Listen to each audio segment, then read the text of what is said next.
There's one thing you can do. Go take a course and study communication, sales, persuasion. That's what you gotta do, because that's a skill that they don't teach in college. They don't really teach, right? And it's the most crucial skill out there. In fact, as he says, when I got out of college, Warren Buffett says, I was a terrible communicator. I couldn't sell anything, right? So what did I do? He went out and took a course. Now back then, the gold standard was Dale Carnegie, right? This is many, many years ago. And he took that course and he says, it changed my life because it allowed me to go out there and communicate and sell. Because here's the deal. What would Warren Buffett be if he had never taken that course? If he never learned how to close the deal, what would Warren Buffett be today? You know what he'd be? He'd be the most successful money manager in Omaha, Nebraska that nobody ever heard of. Jordan Belfort, or more commonly known as the Wolf on Wall Street, he's the guy who made famous the phrase, or should I say the question, please sell me this pen. How do you sell me this pen? That was made famous, of course, from the movie Wolf of Wall Street, where he got so much into the limelight. So who is he? Who is Jordan Belfort? He's a great salesman, and all great salesmen are good negotiators. And today, we have reached the final phase of the Home Sellers Masterclass, the third phase, where I'm going to talk about the sales as well as the closing.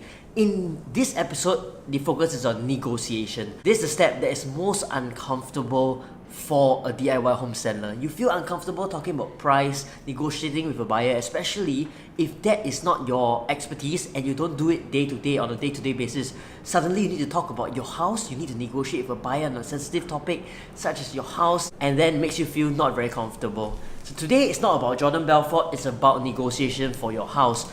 This is one of my favorite books on the topic of negotiation. It's by this guy, Chris Voss. Name of this book is Never Split the Difference. Chris Voss is a former top FBI hostage negotiator. To him, there's no such thing as splitting the difference because it's always constantly about life or death.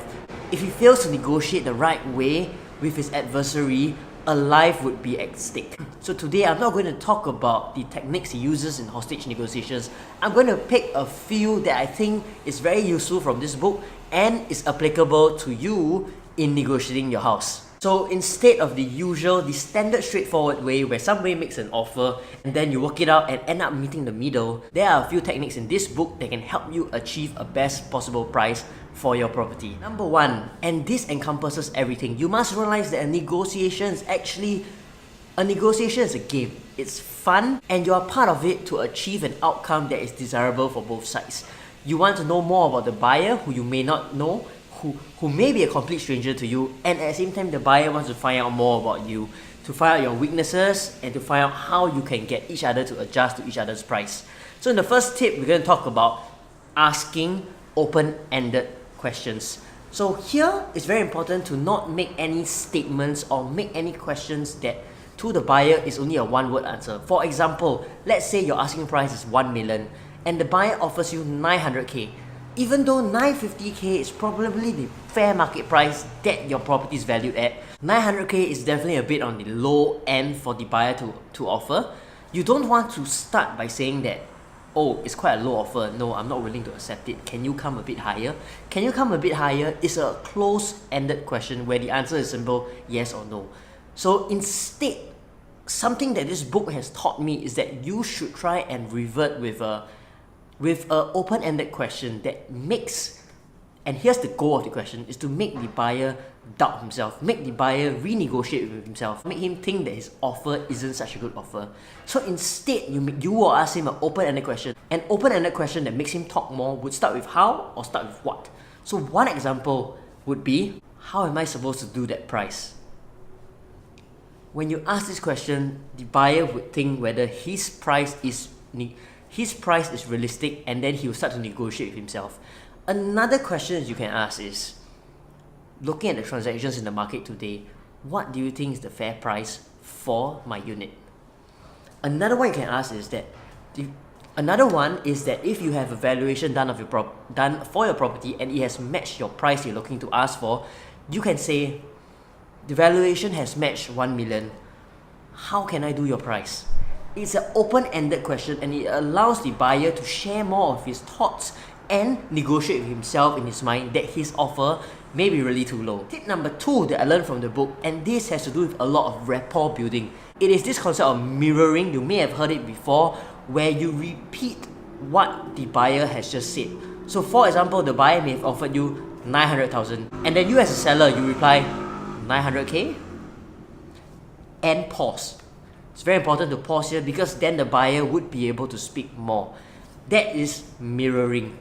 For labeling is when you enter the mind of the buyer and then you say what you think the buyer might be thinking about. For example, when he offers a low offer, you might say something like that. It seems like you like the house, but something about the price is not right. Why is that so? This is an open-ended question that is labeling because you know he likes the house, but yet he's not willing to offer the price. So mirroring and labeling, the purpose of this is actually to get the buyer to talk more. When they talk more and you learn more, knowledge is power and you can use that to your advantage. The third tip is the concept of fairness.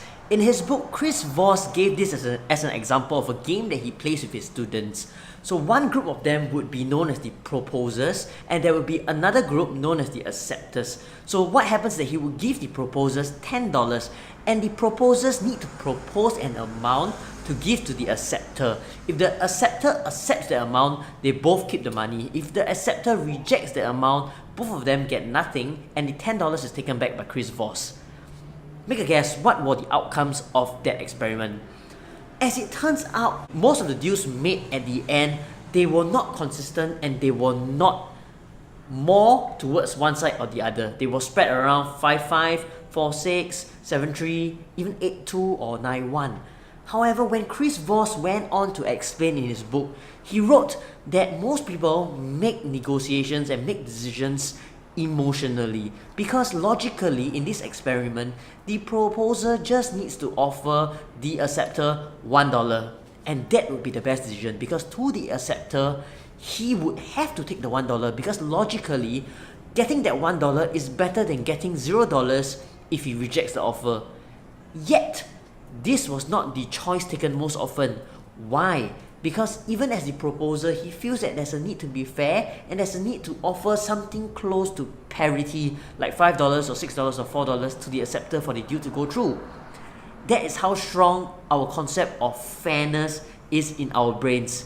So a lot of times when it comes to negotiating for the best price for your home, the home buyer might just be trying his luck with a low price, but deep down, he doesn't think it's a fair price, and if you ask him the right questioning techniques, he might be willing to raise his offer to meet your selling price. If you don't even move or hardly negotiate on your price downwards with the right questions, sometimes at the end of the day, you just need to ask the buyer one question. Hey, you know what? I'm just looking at something that is fair. This question alone has been known to actually make buyers come up with their pricing to meet that price which is a fair price for your property. So these are the 3 tips that can be applicable to negotiating for your home sale that I got from this book by Chris Voss. At the end of the day, remember that it's very important to ask questions and to do that to effectively get the right response from your buyer, try to get it on the phone. Myself as a salesperson, as a property agent, when I represent either the buyer or the seller, I always try to get the parties on the phone call, best if I can get them face to face, so I can really try and find out their needs, find out how I can best help them to reach a mutually acceptable solution. For you as a DIY home seller, it's the same thing. When it comes to negotiating, you want to try to take out as much. You want to remove the texting, the WhatsApp. Only do it when you want to reconfirm or you want to make a final confirmation where there's some trail of conversation and some proof. Otherwise, if possible, you always want to make such negotiations on a phone call where you can hear from the person's voice, the person's tone, and to be able to really flesh out what the other person is thinking. Then you will have the leverage and you can probably negotiate better for your price. All these are pretty advanced. Remember, don't get too emotional because sometimes the buyer may even say some bad things about your house just to make you reduce the price. You cannot go like, oh man, this buyer is so mean and I don't want to sell it to him anymore. Every buyer has his reasons for saying what they say, and you as a seller should know that and just ask the right questions to negotiate the best deal for yourself. I hope you've enjoyed these 3 tips to help you negotiate the best price for your home sale. Once again, my name is Jim Tay. If you enjoy my content, I come out with new videos every Tuesdays and Thursdays. Please click the like button below. Remember to subscribe, it means a lot to me, and I'll see you in my next video.